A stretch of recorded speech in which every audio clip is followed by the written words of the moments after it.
Hey guys, Assalamualaikum. It's me Shabuddin. Welcome to my channel Daily's Vlog. তো সকাল সকাল ঘুম থেকে উঠে চলে গেছিলাম কাজে। সেইখানে যে ব্যাজ মাথায় করে বালি দিচ্ছে, এখন ব্যাজের ভিতরে বালি দেওয়া লাগবে। এখানে দাদার সাথে একটু দুষ্টুমি করছিলাম, আমি আর যে ফোন ক্যামেরাম্যান সে একটু দুষ্টুমি করছিলাম দাদার সাথে। তো তারপর এইখানে বালিটা নিয়ে ফেলে দিলাম, এইখানে এই ব্যাজের ভিতরে ফেলে দিলাম, জোড়া ব্যাজ। তো এখানে আরও দুজন লোক চলে আসছে কাজের জন্য। তো দেখো ব্যাজের ভিতরে এরকমভাবে ইট পাতানো হয়। তো এই ব্যাজটার ভিতরে অনেক পরিমাণ ময়লা থাকার কারণে এখন এই ব্যাজটার ভিতর নামবো। তো এই ব্যাজটার ভিতরে নামে বেলচা দিয়ে হচ্ছিল না, তাই আমি বেলচাটা উপরে দিয়ে দিলাম এবং হাত দিয়ে ফেলানোর চেষ্টা করছিলাম। তো এইখান থেকে চলে আসছিলাম, এই যে এইখানে দেখো যে এখন ঢালাইওয়ালারা চলে আসছে, কিন্তু আজকে দুর্ভাগ্যক্রমে ঢালাইটা হচ্ছে না।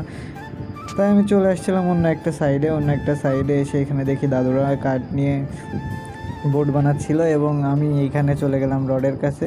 তো রডের কাছে যে রড এক ব্যান্ডেল সোজা করা হয়ে গেছে অলরেডি, তো আর এক ব্যান্ডেল রড নিয়ে আমি এখানে সোজা করতেছিলাম।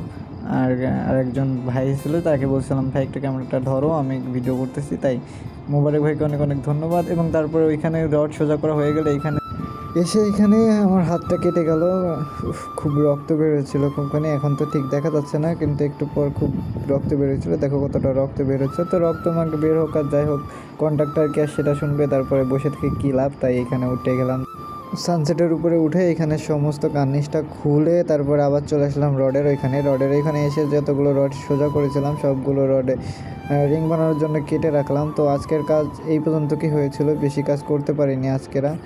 তো এই যে এখানে রড কাটছি, দেখো আমি ব্লেড প্রায় শেষ। তো মামাকে বলছি দেখ মামা ব্লেডটা শেষ হয়ে গেছে।